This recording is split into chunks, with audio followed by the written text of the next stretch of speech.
bikin saya begini.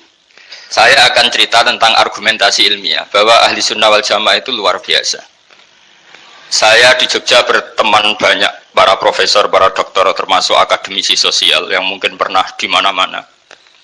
Pernah tanya saya begini, Bapak, kenapa Anda baca kitabnya referensinya luas kok tetap NU katanya. Terus saya bilang, problemnya apa sebagai NU? Biasanya terus mereka mengutip sekian makalah. Kebetulan makalah itu provokatif dan siapapun yang baca makalah itu pasti menjadi NU, tak jamin ya. Kalau di Jogja misalnya di satu penerbitan saya termasuk di dalamnya, itu pernah diperbandingkan kitabnya Said Muhammad Mafahim Yajibu An-Sohah dengan kitabnya Bin Bas, judulnya Hadihi Mafahimuna. Biasanya kitab-kitab terjemahan Wahabi itu memang cukup provokatif dan dengan narasi yang memang siapapun yang nggak pernah mondok pasti tertarik. Misalnya begini, cerita bid'ah misalnya. Iyyakum wa muhdatsatil umur fa inna kulla bid'atin dhalalah wa kulla dhalalatin finnar misalnya gitu. Wa kullu muhdatsatin bid'ah wa kullu bid'atin dhalalah wa kullu dhalalatin finnar. Ada yang baca wa kullu bid'atin dhalalah wa kullu dhalalatin finnar. Terus beliau meneruskannya begini, kata Bin Bas. Hadza huwa Rasulullah. Hakama bi annal bid'ah kullaha dhalalah. Terus diteruskan wajar asy-Syafi'i faqasama ila hasanatin wa dhalalatin wa sayyi'atin. Jadi dengan narasi seperti itu tuh orang itu tahu bahwa Syafi'i itu kurang ajar tenan gitu kira-kira gitu. Jadi dia ini Rasulullah yang mengatakan semua bid'ah ini dhalalah, tapi Syafi'i lancang dengan membagi ada dhalalah, ada sayyi'ah, ada hasanah, ada sayyi'ah. Ini aneh katanya. Wong Rasulullah yang nabi saja bilang satu semuanya dhalalah kok dia bilang dua kan? Diredaksikan jaro'ah, kira-kira makna sedannya yang lama atau berani. Sehingga orang mesti tanya, kenapa sih tidak ikut Rasulullah saja? Tapi ini satu ilmu, setidaknya ilmu perdebatan, bukan ilmu hakiki, karena kita tidak tahu yang diridhani Allah yang mana.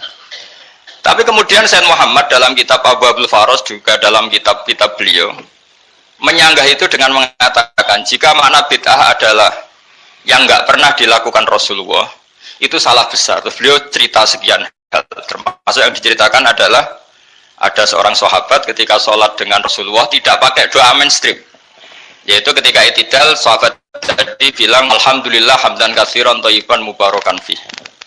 Setelah itu setelah Nabi habis sholat umul qail, siapa tadi yang melafadzkan itu? Semua sahabat diam karena takut disalahkan. Tapi apa yang dikatakan Nabi?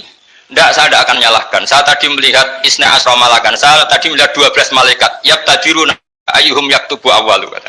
Semuanya itu bergegas siapa yang nulis awal. Terus kata sahabat tadi, ha anada ya Rasulullah. Padahal ini satu kalimat yang bahkan Rasulullah tidak mengajarkan. Dan Rasulullah bahkan iskal. Kenapa ada kalimat itu? Tapi toh dibenarkan oleh Allah dan Rasul. Cerita Said Muhammad kedua adalah ada sahabat setiap ngimami itu main kulhu. Wah, ngimami apa saja main kulhu. Singkat cerita makmumnya tuh gerutu. Ini orang kok main kulhu terus ini. Setelah dilaporkan ke Rasulullah, ditanya sama Rasulullah, kenapa kamu main kulhu ini? Dilaporkan ke saya. Kata si musolli tadi, imam tadi, li annaha sifatur rahman. Dalam surat itu semua sifatnya Allah. Maka fa'ana uhibbuha. Saya senang itu. Apa kata Rasulullah? Saya disuruh bilang Allah ke kamu bahwa Allah mencintai kamu karena kamu mencintai kulhu. Terus keterusan sampai sekarang itu orang-orang NU baca kulhu terus itu.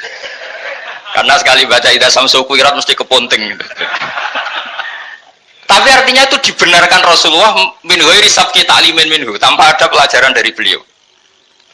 Runtuhlah teori bid'ah bahwa bid'ah adalah semua yang nggak pernah dilakukan Nabi diajarkan Nabi. Nyatanya beberapa kali Nabi membenarkan sesuatu yang belum pernah diajarkan oleh beliau.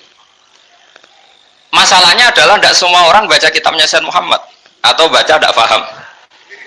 Nah, sementara kitab Hadihi Mafahimuna itu diterbitkan secara masif oleh pemerintahan Arab Saudi dan ada terjemahnya lagi, sehingga yang nggak bisa Arabnya bisa terjemahnya. Dengan narasi tadi bahwa Imam Syafi'i dibenturkan Rasulullah itu kan mesti kalah. Redaksinya itu jaro'ah itu wani pakai hamzah. Kedua, saya ingin cerita dan saya tidak bosan-bosan cerita ini sampai mati, saya tidak akan bosan-bosan. Ada kemandirian al-hujjatul balighah dalam diri kita sebagai ahli sunnah. Begini misalnya, kalimat la ilaha illallah adalah kalimat yang orang kafir 80 tahun saja kalau melafadzkan itu menjadi soro mukminan. Lah ini kita tahlil yang sudah muslim hanya karena kalimat thayyibah justru menjadi kafir. Ini kan madzhab aneh. Yang kafir puluhan tahun iyan tahu yufar lahum maqad salab bihadil kalimah. Ini kita karena tahlilan sampai nyekel patok menjadi kafir juga karena la ilaha illallah. Ini aneh.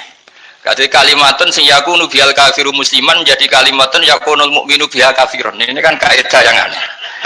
Nah, saya ingin kalau ahli sunnah yang seperti ini sudah mandiri, sudah sehat, ya baguslah seperti itu. Terus yang terakhir, kenapa ditambahi an-nahdiyah? Ya seperti yang dikatakan moderator tadi. Di terminologi internasional itu kalau ahli sunnah pokoknya yang tidak sahabat sahabat ahli sunnah. Sehingga Wahabi, Muhammadiyah, Ikhwan semuanya ahli sunnah wal jamaah. Karena kalau di media internasional asal tidak syiah itu ahli sunnah. Hanya itu saja perbandingannya. Kalau ikramus sahabat ya ahli sunnah, kalau sahabat sahabat ya syiah. Problemnya adalah kita tidak ikut kelompok besar ahli sunnah yang mainstream di internasional karena mereka anti wasilah, anti tahlil. Sehingga terus Indonesia bilang ditambahi ahli sunnah wal jamaah an-nahdiyah. Yang kira-kira mungkin Gus Yofur.